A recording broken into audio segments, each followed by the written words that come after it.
Bienvenue sur Africa 24 dans cette nouvelle édition du 12-15. Au sommaire de l'actualité, ouverture de la session du Parlement panafricain ce 10 octobre en Égypte. Quels vont être les points discutés au cours des travaux? Quelles sont les ambitions de l'institution continentale? Quelles recommandations sont attendues à l'issue de la rencontre? Éléments de réponse dans ce journal. En Mauritanie, les quelques partis d'opposition qui avaient accepté de participer au dialogue national menacent de se retirer. La limite du nombre de mandats pourrait être à l'ordre du jour, ce que refuse catégoriquement l'opposition dialoguiste.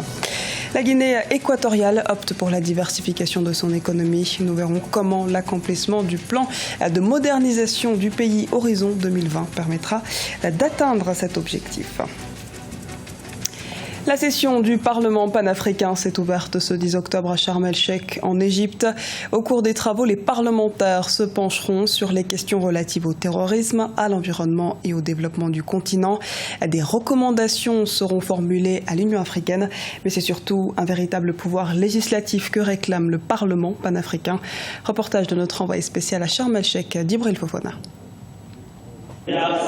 C'est par un acte solennel de prestation de serment de ces nouveaux membres que la session du Parlement panafricain s'est ouverte ce 10 octobre à Sharm el-Sheikh, en Égypte.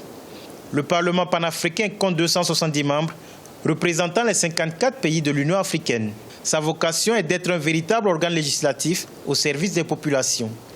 Mais pour cela, le protocole amendé de Malabo de juin 2014, relatif au Parlement panafricain, doit être signé et ratifié par au moins 28 États membres. Une étape qui donnera le là de l'appropriation du processus de l'intégration africaine par les populations à travers leur mandat. Quand un Parlement ne légifère pas, il ne peut pas s'appeler Parlement. Or, le Parlement panafricain, quand il avait été mis en place en 2004, on lui avait donné un mandat consultatif facultatif. Et ce protocole avait été révisé en 2009 et a été adopté en 2014 par les chefs d'État. Nous allons légiférer. Légiférer, ce n'est pas pour enlever ce qui a été déjà établi, mais c'est pour voter des lois qui peuvent s'appliquer à tout le continent africain. Et nous savons que les problèmes, parmi les problèmes qui minent le continent africain, il y a par exemple l'épineux problème du terrorisme, le problème de la libre circulation des personnes et des biens, le problème des changements climatiques et également l'épineux problème de la jeunesse. Fort de son slogan « Une Afrique, une voix », le Parlement panafricain est à présent dans une dynamique de vulgarisation de sa mission auprès des populations africaines. C'est ce qui justifie la volonté du président de l'institution de délocaliser les sessions du Parlement dans les différents pays du continent. Beaucoup de gens connaissent le Parlement européen, mais quand vous leur posez la question sur le Parlement panafricain, ils ne savent pas de quel Parlement il s'agit. Le rôle du Parlement panafricain, c'est de faire des lois comme tous les parlements, comme toutes les institutions parlementaires. Mais actuellement, nous avons un rôle consultatif. Nous votons le budget de l'Union africaine et nous prenons des directives que nous envoyons à l'Union africaine. Cette session du Parlement panafricain coïncide avec le tricentenaire du Parlement égyptien. Elle est aussi célébrée conjointement avec le Parlement arabe. Toute une symbolique qui scelle l'ambition du Parlement panafricain d'être un pont entre les peuples d'Afrique, d'est à l'ouest, du nord au sud, pour relever tous ensemble les défis du développement du continent africain. Moussa Dadis Camara quitte le FPDD. L'ancien chef de la transition guinéenne démissionne de la présidence de son parti, les Forces patriotiques pour la démocratie et le développement, pour raisons personnelles. Ce dernier annonce par ailleurs qu'il renonce à toute activité politique avec ce parti et que par conséquent il ne participera pas aux élections communales et législatives à venir. En Mauritanie, l'opposition s'est insurgée contre toute discussion autour d'un troisième mandat présidentiel.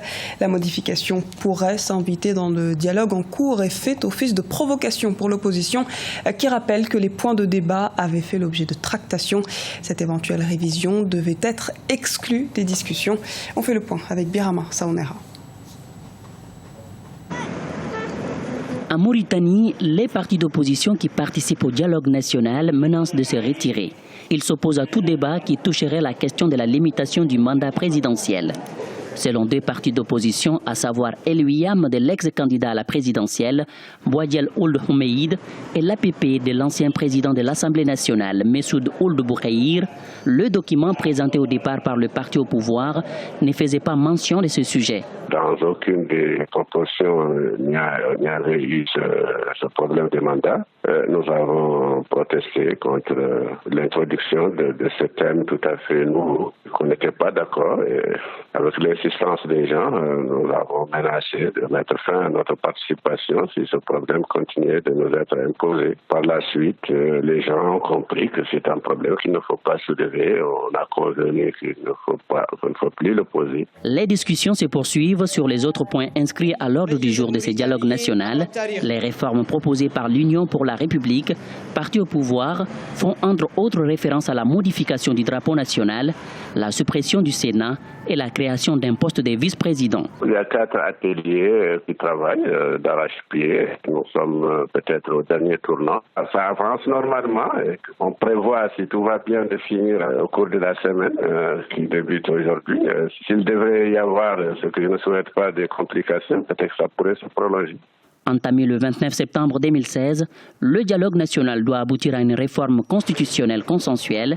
A noter qu'en juin 2016, le président Mohamed Ould Abdelaziz avait assuré qu'il respecterait le serment fait lors de ses désinvestitures, à savoir ne pas modifier le nombre de mandats constitutionnels. En Guinée équatoriale, la baisse des recettes budgétaires qui s'est traduite par un net recul de la croissance a accéléré le processus de diversification du pays. Inscrit depuis 2008 dans le plan national de développement économique et social, il s'avère que cette diversification ne pourra être actée qu'avec un changement des mentalités. Explication d'Abib Faye, commentaire Birama Saounera. Depuis plusieurs années, l'économie de la Guinée équatoriale repose en grande partie sur le pétrole. L'exploitation des hydrocarbures contribue pour environ 76% du produit intérieur brut de ces pays d'Afrique centrale. Mais durement touchée par la chute du prix de l'or noir, la Guinée équatoriale diversifie son économie. Selon les autorités, le pays compte atteindre l'équilibre budgétaire d'ici quelques années. Notre économie est fortement dépendante du secteur pétrolier. 90% des recettes publiques provenaient du pétrole. Donc une forte baisse des prix du pétrole sur le marché international se traduit par une réduction considérable des revenus reçus par le gouvernement pour continuer son programme de développement du pays. Ainsi, les conséquences sont immédiates. La réduction des revenus pétroliers, la réduction de l'activité gouvernementale sur les investissements publics et le ralentissement économique. Le gouvernement équato-guinéen veut réduire le champ de ses activités pétrolières. Il privilégie les secteurs qui offrent un meilleur retour sur investissement, dont le tourisme, la promotion des PME, l'agriculture et la pêche. Lors de la deuxième conférence économique nationale organisée à Bata en 2009, le gouvernement avait lancé les activités de la SONAPESCA, Société nationale de la pêche, une initiative qui a pour objectif de favoriser l'autosuffisance équato-guinéenne en produits halieutiques. Il existe plusieurs initiatives spécifiques dans ce pays qui contribuent déjà à la production de l'économie nationale. Nous avons les projets agro-industriels avec des contributions qui ont atteint déjà des millions de dollars. Nous sommes convaincus que ce sont des secteurs qui peuvent remplacer le revenu des hydrocarbures.